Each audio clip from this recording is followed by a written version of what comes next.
जय श्री कृष्णा। स्वागत है आपका आपके अपने channel Priya Sargam and art gallery में। आज मैं आपको करवा चौथ की कहानी सुनाने जा रही हूँ। तो चलिए सुनते हैं करवा चौथ की कहानी। एक गांव में एक साहूकार के 7 बेटे और एक बेटी थी। सेठानी ने सातों बहुएं और बेटी सहित कार्तिक कृष्ण चौथ को करवा चौथ का व्रत किया। उस लड़की के भाई हमेशा अपनी बहन के साथ ही भोजन करते थे। उस दिन भी भाइयों ने बहन को भोजन के लिए बोला। तब बहन बोली, भैया आज मेरे करवा चौथ का व्रत है, इसलिए चांद उगेगा जब खाना खाऊंगी। भाइयों ने सोचा कि बहन भूखी रहेगी, इसलिए एक भाई ने दिया लिया और एक भाई ने चलनी लेकर पहाड़ी पर चढ़ गए। दिया जलाकर चलनी से ढक कर कहा कि बहन चांद उग गया है, अर्घ दे ले और खाना खा ले। तब बहन ने भाभियों से आकर कहा कि भाभी चांद देख लो। भाभी बोली कि बाई जी ये चांद तो तुम्हारे लिए उगा है, तुम ही देख लो, हमारा चांद तो रात में दिखेगा। बहन अकेले ही खाना खाने बैठी। पहले कौर में ही बाल आया और दूसरा कौर खाने लगी तो ससुराल से बुलावा आ गया। बेटा बहुत बीमार है, सो बहू को जल्दी भेजो। माँ ने जैसे ही कपड़े निकालने के लिए बक्सा खोला, 3 भारे कभी सफ़ेद कभी काला कभी नीले कपड़े हाथ में आए।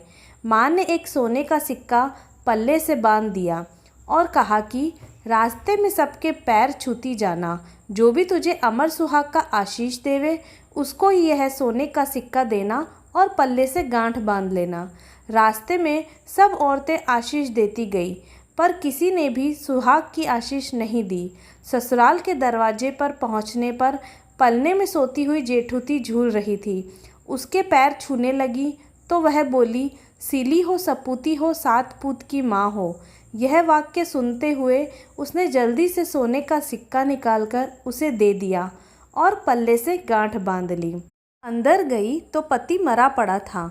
बहू ने अपने मरे हुए पति को जलाने के लिए नहीं ले जाने दिया और बोली, मेरे लिए एक अलग से झोपड़ी बनवा दो। और वही अपने मरे हुए पति को लेकर रहने लगी। रोज सासू बची कुची ठंडी बासी रोटी दासी के साथ भेज देती और कहती, जब मुर्दा सेवनी को रोटी दे आ। थोड़े दिन बाद माघ की तिल चौथ आई और बोली, करवा पिला तू करवा पिला, भाइयों की प्यारी करवा ले, दिन में चांद देखने वाली करवा पिला। जब वो बोली कि हे चौथ माता, मेरा उजड़ा हुआ सुहाग तो आपको ही बनाना पड़ेगा, मेरे पति को जिंदा करना पड़ेगा, मुझे मेरी गलती का पश्चाताप है, मैं आपसे माफ़ी मांगती हूँ। तब चौथ माता बोली, मेरे से बड़ी बैसाख की चौथ आएगी, वो तुझे सुहाग देगी। इस तरह बैसाखी चौथ आई और उसने कहा कि भादवे की चौथ तुझे सुहाग देगी। तब कुछ महीने बाद भादुड़ी चौथ माता स्वर्ग से उतरी, वही सब बात कहने लगी। तब उसने चौथ माता के पांव पकड़ लिए। चौथ माता बोली कि तेरे ऊपर सबसे बड़ी कार्तिक की करवा चौथ माता है, वह ही नाराज़ हुई है। यदि तूने उसके पैर छोड़ दिए तो फिर कोई भी तेरे पति को जिंदा नहीं कर सकता है। कार्तिक का महीना आया, स्वर्ग से चौथ माता उतरी। चौथ माता आई और गुस्से से बोली, भाइयों की बहन करवा ले, दिन में चांद उगाने वाली करवा ले, व्रत भांडनी करवा ले।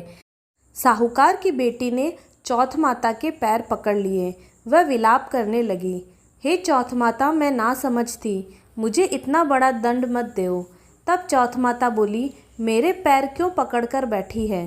तब वह बोली, मेरी बिगड़ी आपको ही बनानी पड़ेगी, मुझे सुहाग देना ही पड़ेगा, क्योंकि आप सब जग की माता हैं और सबकी इच्छा पूरा करने वाली हैं।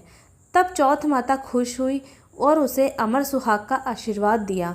इतने में उसका पति बैठा हो गया और बोलने लगा, मुझे बहुत नींद आई। वह बोली, मुझे तो 12 महीने हो गए, मुझे तो चौथ माता ने सुहाग दिया है।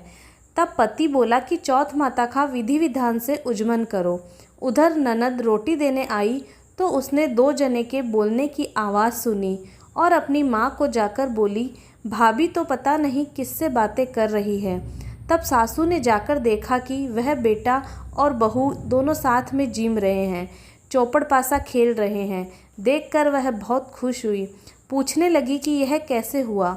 बहू बोली, यह सब मुझे मेरी चौथ माता ने दिया है और सासू जी के पैर छूने लगी। सास ने अमर सुहाग का आशीष दिया। दूर खड़े हुए पति पत्नी का गठबंधन जुड़ गया और सब चौथ माता का चमत्कार मानने लगे। चौथ माता का व्रत पुरुष की पत्नी, बेटे की माँ सभी को करना चाहिए। 13 चौथ करनी चाहिए। हे चौथ माता, जैसा साहूकार की बेटी का सुहाग अमर किया वैसा सभी का करना। कहते सुनने वाले को, हुकारा भरने वाले को, सभी को अमर सुहाग देना। बोलो मंगल करनी दुख हरनी चौथ माता की जय। तो यह थी चौथ माता की कहानी। अब मैं आपको गणेश जी की कहानी सुनाऊंगी। विष्णु भगवान लक्ष्मी जी की शादी होने लगी। सारी देवी देवता को बारात में जाने के लिए बुलाया गया तो सब बोलने लगे गणेश जी को नहीं ले जाएंगे, वो तो बहुत सारा खाते हैं। दून डुंडालिया सून सुंडालिया उखल में पाव, छाजले से कान मोटा मस्तक वाले हैं। इनको साथ ले जाकर क्या करेंगे, यही रखवाली छोड़कर जाते हैं। और सब बारात में चले गए। नारद जी ने गणेश जी को भड़का दिया, आपका बड़ा ही अपमान किया गया है। बारात बुरी लगती है, इस कारण आपको नहीं ले गए। अब तो गणेश जी को क्रोध आया। उन्होंने चूहों को आज्ञा दी कि सारी जमीन थोती कर दो। धरती थोती होने से भगवान के रथ के पहिए धंस गए।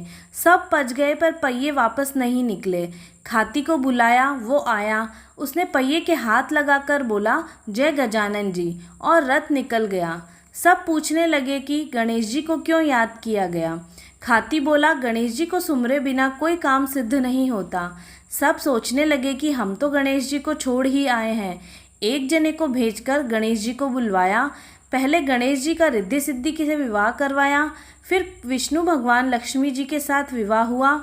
हे विनायक जी महाराज, जैसे भगवान का काम सिद्ध किया वैसा सबका करना। जय विनायक जी की। तो यह थी करवा चौथ की और गणेश जी की कहानी। अगर आपको मेरा वीडियो पसंद आया हो तो लाइक कीजिए और वीडियो को ज़्यादा से ज़्यादा शेयर कीजिए। मेरे चैनल को सब्सक्राइब कीजिए और बेल आइकन को प्रेस कीजिए, जिससे आने वाली वीडियोस की नोटिफिकेशन आपको मिलती रहे। Thank you.